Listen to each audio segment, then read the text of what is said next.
So the gentle dig in the ribs saying it's time to go from your husband. Yes. Was that me talking before?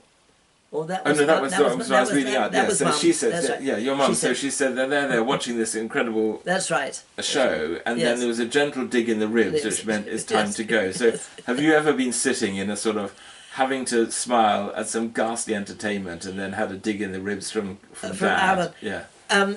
I think the only time when that might have happened, one wouldn't have been able to go home. The thing is that the only time I remember some pretty awful entertainment was when we were actually on tour, which meant that we were in perhaps in a hotel, or we were being entertained in a restaurant or something, and there wasn't anywhere that one could retire to, so one had to sit the whole way through it. Do you remember any particularly awful ones? Or No. Well, there's one that I remember because luckily I think it was photographed when the boys were there too, somewhere in mid-China. My memory is so bad now, and maybe I'll have to ask one of the boys to remind me of it. But we'd had a meal, and I think everybody was asked to stand up and do a piece, or to entertain in some way. And luckily, my sons at that stage were grown up and able to take on the task, so I wasn't ever required, thank goodness, to do it. But China, we were not asked, I think, ever to do that in Indonesia. It was mainly in China, in mid-China, which, I mean, in the middle of China, which was unsophisticated.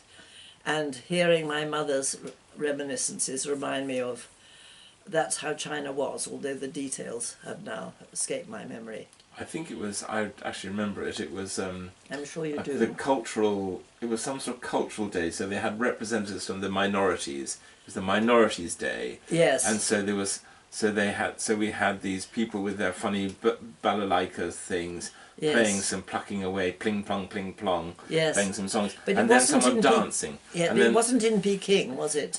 I'm not sure where. I think we were yeah. on tour or something. And then there was a lady who's actually dancing was quite elegant, and then there was some other show. It was like a variety show with different Chinese minorities. Yes. And then we were asked to do something. And what did you sang, do? I think we sang Did one you of the sing Scottish songs. Scottish or songs. something. Yes. And then we had to dance. I think. I'm not sure if you Did danced. you do Scottish dancing? No, probably No. I was watching, maybe. Yes, my goodness.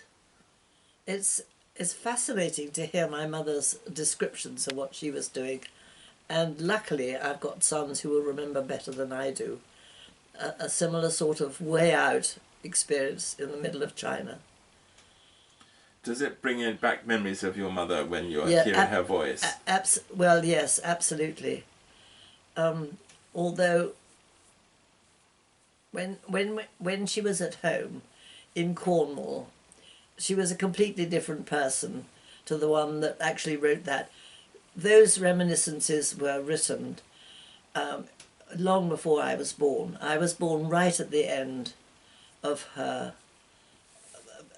burial. She was 44 when I was born, and what she is describing is her early marriage times when she was married, and she had two small children, my sister and brother.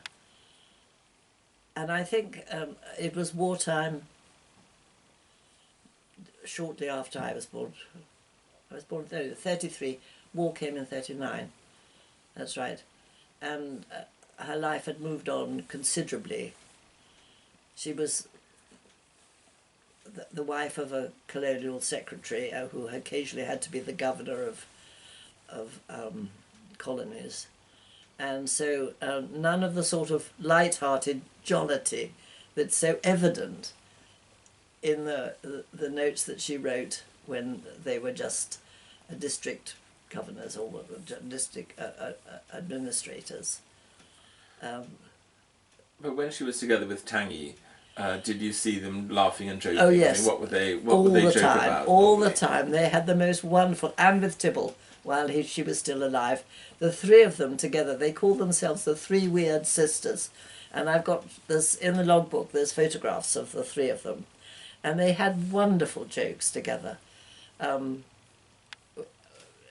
dating right back to when they were young women in Scotland, and in Strone particularly, where the famous Strone toffee was devised and concocted, and which we've still got. Do you remember Strone toffee? Yes, yes, we still have those. Yes. Well, anyway, they had the same sense of humour and memories that went right back, and little bon mots, sometimes French, very often French actually, and jokes and things that were specific to them. It was really nice. They were three lovely people, and I'm sorry I didn't know the other two sisters. They died before I was born, but I have extremely happy memories of the three of them together. The Three Weird Sisters, they were lovely. One of them, the youngest, my mum. Great. Should we stop? Yes, all right, I'm sorry. No, that's good. That's great.